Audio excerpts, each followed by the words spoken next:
중국 선교의 아버지라고 불리는 허드슨 테일러 선교사님을 우리 성도님들을 다 아실 것입니다. 이분은 영국의 좋은 가정에서 태어나서 어려서부터 철저한 신앙 교육을 받으며 자랐습니다. 왜 그는 자신은 온전히 하나님께 헌신하기로 결심하고 자원하여서 중국이라는 땅으로 선교를 가게 되었습니다. 때마침 영국의 한 선교회가 허드슨 테일러를 후원하기로 결정하고 후원하기도 했지만 그 선교회는 자금 능력이 그렇게 탄탄하지는 않았던 것 같습니다. 그러던 어느 날 선교 본부로부터 띵동 하는 소리와 함께 한 통의 편지가 날아듭니다. 국가 경제가 어려워지면서 선교비가 제대로 들어오지 않아 더는 후원할 수 없다는, 섭섭하겠지만 본국으로 다시 돌아오라는 내용이었습니다. 허드슨 테일러는 이 편지를 받고 충격에 휩싸입니다. 선교 활동을 중단하고 싶지는 않았으나 하지만 딱히 중국에 머물러 계속 복음을 전할 수 있는 뾰족한 수도 없었습니다. 고민하다 테일러는 기도하며 하나님의 뜻을 묻기 시작합니다. 기도하던 중 허드슨 테일러는 성경에 나오는 두 가지 말씀이 번뜩 생각이 났습니다. 하나는 오늘 우리가 읽은 본문의 사무엘이 고백하는 에베네셀 하나님, 여호와께서 우리를 여기까지 인도하셨다라는 말이고, 또 하나는 아브라함이 고백한 여호와 이레, 즉 하나님께서 준비하셨다라는 말이었습니다. 그는 그 즉시 깃발을 만들어서 한자로 이 두 문구를 써서 자기 집무실 앞에 걸어 놓았으며, 후에 중국 내지 선교회를 만들어 그 건물 앞에 간판으로 이 두 문구를 걸어 놓았다고 합니다. 허드슨 테일러는 이 두 가지 말씀을 기억하고 자기에게도 이 말씀이 이루어질 것을 믿고 기대하며 중국 선교에 발을 내딛었던 것입니다. 사랑하는 강남중앙 성도 여러분, 지금 여러분이 가장 갈망하고 있는 것은 무엇입니까? 마스크를 잘 이렇게 사는 것? 아니면 바이러스로부터의 안전 또는 건강? 아니면 사업장이 다시 전처럼 사람들로 가득 차는 것? 하지만 지금 무엇보다도 저와 여러분들이 가장 갈망하는 것은 바로 회복이 아닐까 합니다. 먼저는 자녀들과 함께 마음껏 찬양하며 기도하며 말씀을 듣는 예배의 회복, 또 마스크를 쓰지 않아도, 그리고 지금 아이들을 하루 종일 돌보고 계시는 우리 부모님들이 가장 갈망하시는 어디든 마음 편하게 다닐 수 있는 행동하는 것에 자유한 제약이 없는 공간의 회복, 기침하는 것이나 재채기를 하는 것에 전혀 따가운 눈총을 받지 않아도 되는 행동의 자유로움에 대한 회복이 아닐까요? 시간이 지나면 언젠가는 지금 우리의 이러한 상황이 추억이 되겠지만 지금 당장은 너무도 힘든 시간을 보내고 있습니다.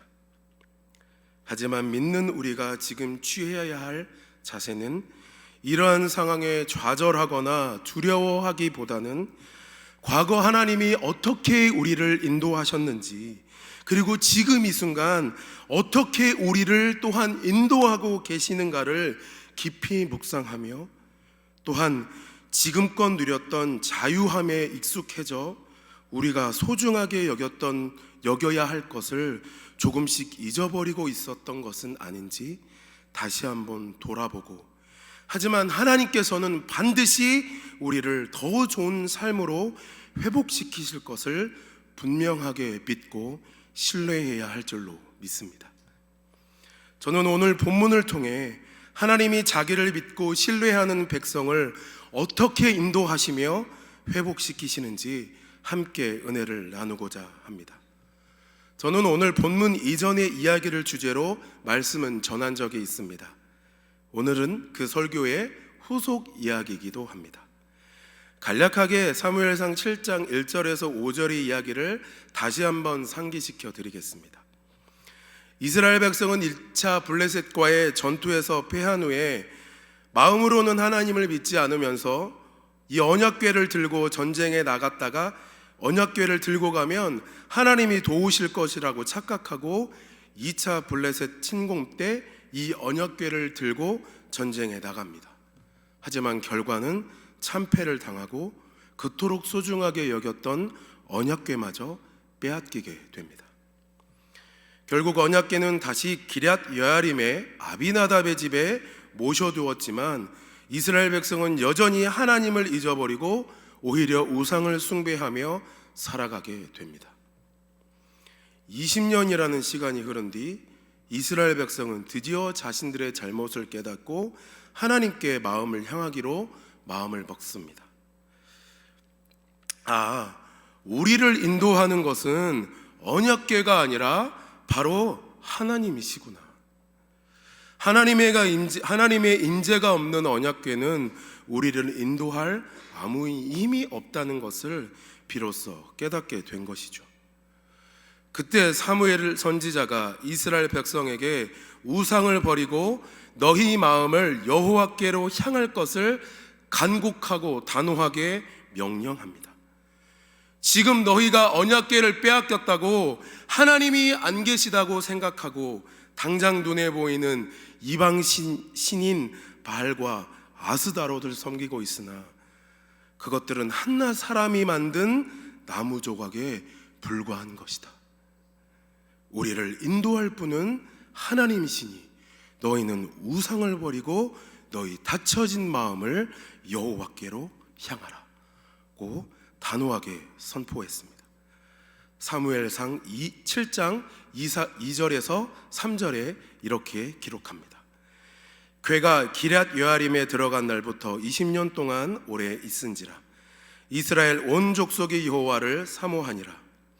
사무엘이 이스라엘 온 족속에게 말하여 이르되 만일 너희가 전심으로 여호와께 돌아오려거든 이방신들과 아스다롯을 너희 중에서 제거하고 너희 마음을 여호와께로 향하여 그만을 섬기라. 그리하면 너희를 블레셋 사람의 손에서 건져내시리라.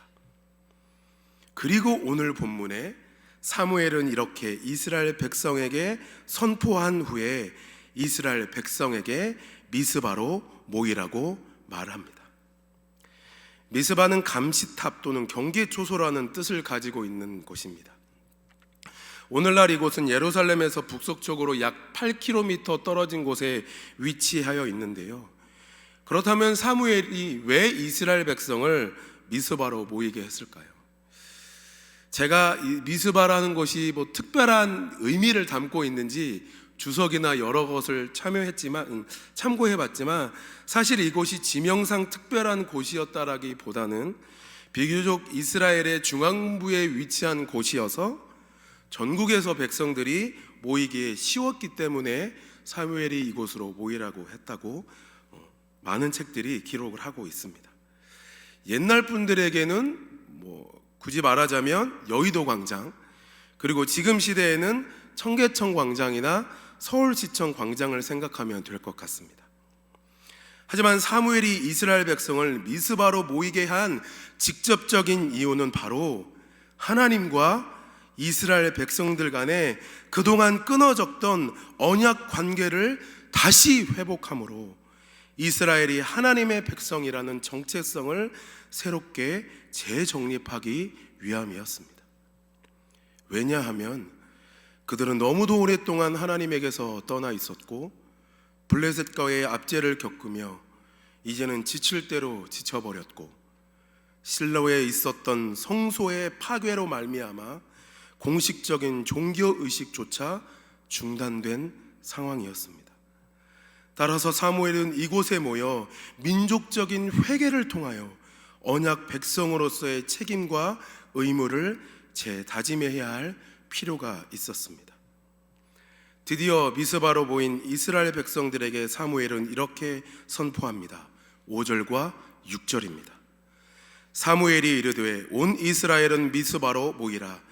내가 너희를 위하여 여호와께 기도하리라 하매 그들이 미스바에 모여 물을 길어 여호와 앞에 붓고 그날 종일 금식하고 거기에서 이르되 우리가 여호와께 범죄하였나이다 하니라. 사무엘이 미스바에서 이스라엘 자손을 다스리니라. 미스바에 모인 이스라엘 백성들의 회개는 다음과 같이 두 가지 행동으로 나타납니다. 물을 길어 여호와 앞에 붓고와 종일 금식하고입니다. 예레미야가 2장 19절에 예루살렘이 포위당했을 때 예레미야가 유다 백성을 향하여 이렇게 하나님의 마음을 쏟아냅니다. 예레미야가 2장 19절은 이렇게 기록합니다. 초저녁에 일어나 부르짖을지어다. 내 마음을 주의 얼굴 앞에 물 쏟듯 할지어다. 갓길 어귀에서 주려 기진한 내 어린 자녀들의 생명을 위하여 주를 향하여 손을 들지어다 하였도다. 다시 말해 마음을 물 쏟듯 하라는 것과 금식하라는 것은 통회하는 심정을 표현하는 상징적인 행동입니다. 물을 쏟아놓듯 하나님 앞에 너희 마음과 죄악을 쏟아놓으며 모든 것을 절제함으로 오직 그들이 자복하고 회개해야 할 대상은 바로 하나님임을 사무엘은 분명히 드러내고 있습니다. 사랑하는 성도 여러분, 혹여 한 몇 주간 집에서 예배를 드리시다 혹은 또한 말씀을 묵상하시다가 아니면 앞으로 살아가시다가 하나님의 말씀에 나의 죄에 대한 자각이 생기시거든 그냥 그렇게 지나치지 마시고 철저하게 하나님 앞에 회개하시기 바랍니다. 그 깊고도 통회하는 자각이 있어야 하나님의 은혜와 도우심이 나에게 더 크게 역사할 줄로 믿습니다. 드디어 이렇게 이스라엘 백성이 마음을 하나님께로 돌이키고 행동하려고 하자 곧바로 하나님의 도우심이 나타나면 얼마나 좋겠습니까마는 현실은 그렇게 녹록하지가 않습니다. 이스라엘이 미스바에 모여 전쟁 준비를 하는 게 아니라 고작 기도하고 있다니, 그동안 하나님의 백성이라더니 언약궤도 우리에게 빼앗겼던 민족인데 아주 이번 기회에 이스라엘 백성에게서 하나님의 존재를 아주 지워버리고자 작심하고 블레셋이 또 쳐들어옵니다. 아니 이제야 하나님께 돌이켜 신앙생활 좀 잘 해보려고 하는데 어라, 상황이 오히려 더 안 좋아집니다. 이 소식을 들은 백성들이 다시 요동하기 시작합니다.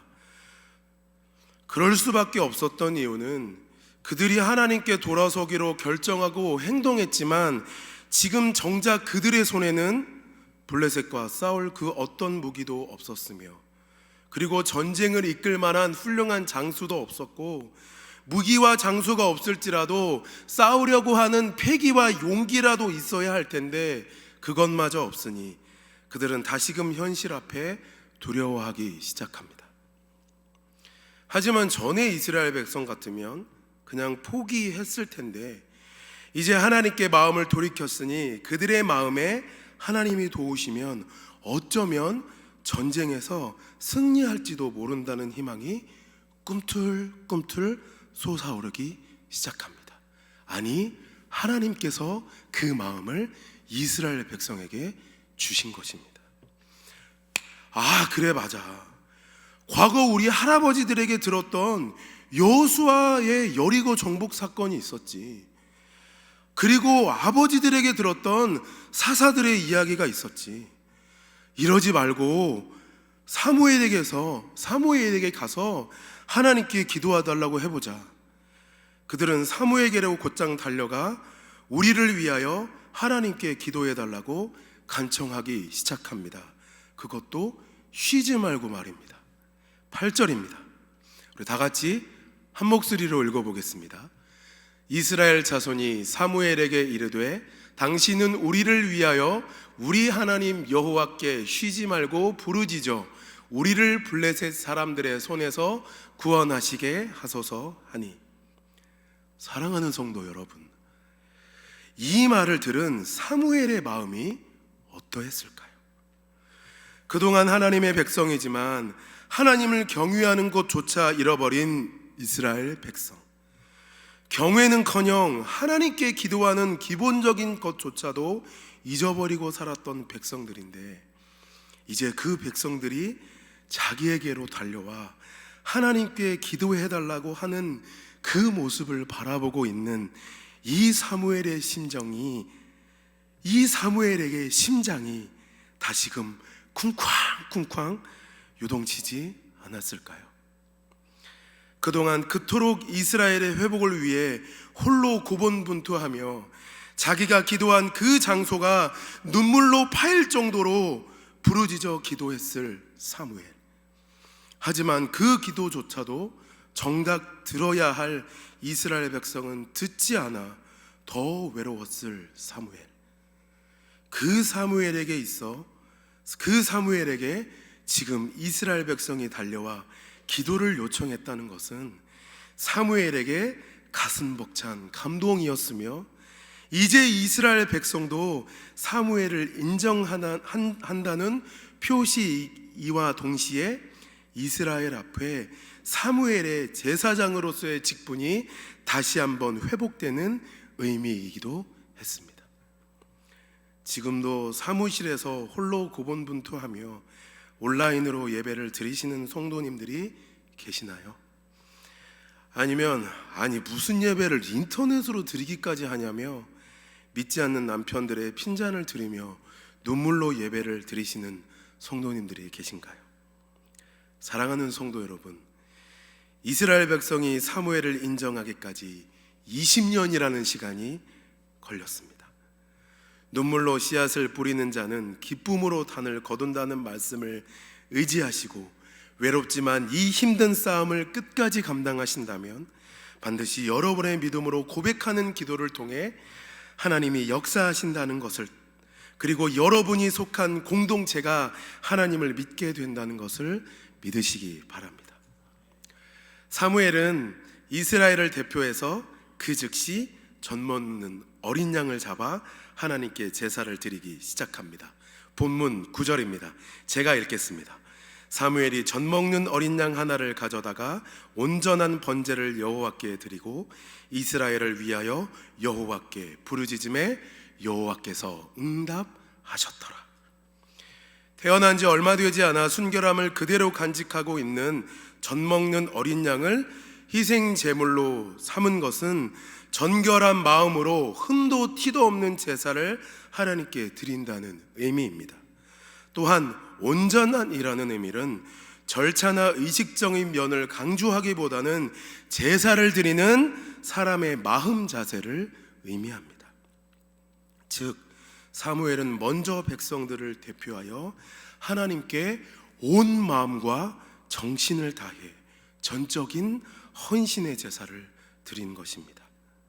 이는 사무엘 스스로뿐 아니라 곧 회개를 통해 하나님과의 관계를 재정립하는 이스라엘 백성들이 이제는 오로지 하나님의 인도하심을 쫓아 살겠다는 다짐의 표시이기도 했습니다.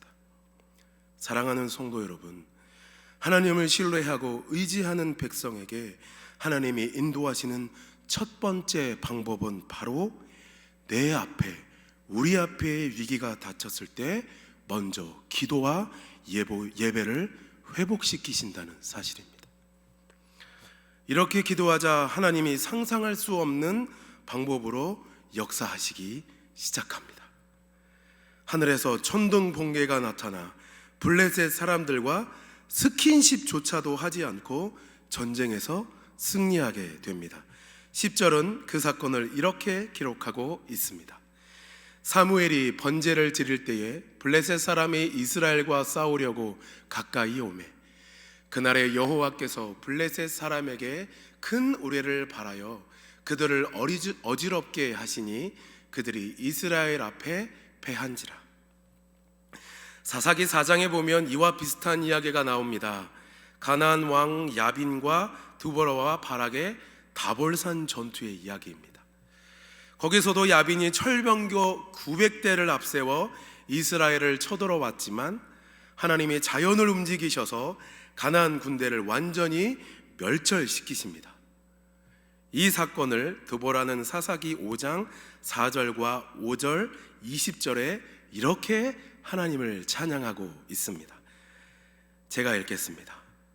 여호와여, 주께서 세일에서부터 나오시고 에돔 들에서부터 진행하실 때에 땅이 진동하고 하늘이 물을 내리고 구름도 물을 내렸나이다.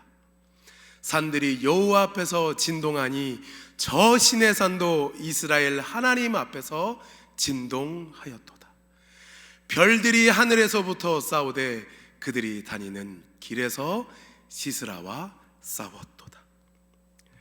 다시 본문으로 돌아와 지금 이스라엘에게는 아무런 전쟁 도구도 없었으며 용맹한 장수도 없는 상황이었지만 이제 이스라엘에게는 이 세상 그 어느 무기보다도 강력한 최첨단 무기를 장착한 백성이 되었습니다. 그것은 바로 여호와의 이름이었습니다. 사실 그동안 이스라엘은 훌륭한 장수가 있어 전쟁에 승리한 것이 아니라 최첨단 무기를 가지고 승리했던 것이 아니라 뛰어난 전략으로 승리한 것이 아니라 오직 하나님의 이름으로 승리했던 백성이었습니다. 그 하나님을 의지하는 믿음이 이스라엘을 승리케 했던 것입니다. 다시 그 승리의 감격을 맞이한 이 순간은 참으로 이스라엘 백성에게 가슴 벅찬 사건이었습니다. 그동안 하나님의 응답이 사라진 것만 같았는데, 도저히 이길 수 없을 것만 같았던 블레셋이었는데 하나님을 의지하니 하나님이 이스라엘 백성에게 승리를 회복시키신 것입니다. 이제 하나님이 다시 우리에게 승리를 주시는구나, 다시 우리의 기도를 들으시고 응답하시는구나, 우리를 구원하는 것은 힘과 수단이 아니라 바로 하나님이시구나, 이 기쁨이 이스라엘 백성들과 사무엘을 더욱 가슴 뛰게 하지 않았을까요? 사랑하는 성도 여러분, 지금까지 열심히 일하고 있는데 또는 열심히 나에게 맡겨진 사업장을 잘 일구어 보려고 하고 있는데 잘 안 되시나요? 또 이제 사업을 시작한 지 얼마 안 돼요. 이제 좀 살만한데 갑자기 느닷없이 코로나19 때문에 사업을 접어야 할지 아니면 버텨야 할지 고민하고 계시는 성도님들이 계시나요? 아니면 그렇게 전도하고 애썼는데 여전히 요지부동인 태신자가 있어 포기하기 일보 직전이신가요? 그렇다면 끝까지 포기하지 마시고 더 힘을 내서 기도하시기 바랍니다. 그리고 전적으로 하나님을 의지하시기 바랍니다. 그러면 사람의 방법이 아니라 사람이 감당할 수 없는 하나님의 방법으로 반드시 우리에게 승리를 회복해 하실 것입니다. 그리고 그 승리를 통하여 사람의 수단과 방법이 아니라 하나님의 살아계심을 사람들로 하여금 경험케 하실 것입니다. 그런데 더 감사한 것은 하나님의 승리는 일회적인 것이 아니라 계속된다는 것입니다. 또한 잊어버린 것까지 다시 회복시키신다고 오늘 본문 13절, 14절은 말씀하고 있습니다. 13절입니다. 이에 블레셋 사람들이 굴복하여 다시는 이스라엘 지역 안에 들어오지 못하였으며 여호와의 손이 사무엘이 사시는 날 동안에 블레셋 사람을 막으시매 블레셋 사람들이 이스라엘에게서 빼앗았던 성읍이 에그론부터 가드까지 이스라엘에게 회복되니 이스라엘이 그 사방 지역을 블레셋 사람들의 손에서 도로 찾았고 또 이스라엘과 아모리 사람 사이에 평화가 있었더라. 이제 블레셋도 이스라엘 백성에게 하나님이 함께 하신다는 것을 알고 굴복합니다. 하나님을 의지하며 신뢰하는 백성에게 하나님이 인도하시는 두 번째 방법은 바로 승리의 회복입니다. 하지만 위대한 역사 뒤에는 위대한 리더가 있기 마련입니다. 그리고 그 리더는 정작 무엇이 우리 공동체에 필요한 것인지 바로 아는 리더입니다. 사무엘은 이 승리의 기쁨을 채 만끽하기도 전에 이스라엘 백성을 다시 모읍니다. 아니, 이 얼마 만의 승리인데, 그리고 얼마 만의 응답인데 충분히 이 승리감을 느끼는 것도 좋을 것 같은데 사무엘은 그렇게 하지 않습니다. 모인 이스라엘 백성 앞에 사무엘은 갑자기 돌을 가지고 나옵니다. 그리고 미스바와 센 사이에 그 돌을 세우고 그 이름을 에벤에셀이라고 명명합니다. 에벤에셀은 도움의 돌이라는 뜻입니다. 대부분의 사람들은 이 단어를 오늘 본문의 맥락에서만 이해를 합니다. 왜냐하면 우리가 여기에 이르기까지 하나님께서 우리를 도우셨다는 말이 자아내는 깊은 울림과 감동이 있기 때문입니다. 하지만 에벤에셀이라는 단어는 사무엘상 4장 1절과 5절에도 등장합니다. 그곳에 나오는 에벤에셀은 지명을 뜻합니다. 이스라엘이 블레셋과 전투를 벌이기 위해 진을 쳤던 곳인 동시에 법궤를 빼앗긴 장소이기도 했습니다.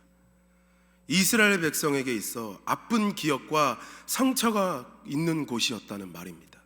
그런데 그곳이 이제는 하나님의 도우심과 능력을 증거하는 장소로 뒤바뀌었다는 이 놀라운 하나님의 은혜의 사건인 것입니다. 살다 보면 우리도 이런저런 쓰라린 경험을 할 때가 많습니다. 차마 남에게 드러낼 수는 없지만 상처가 없는 이가 없습니다.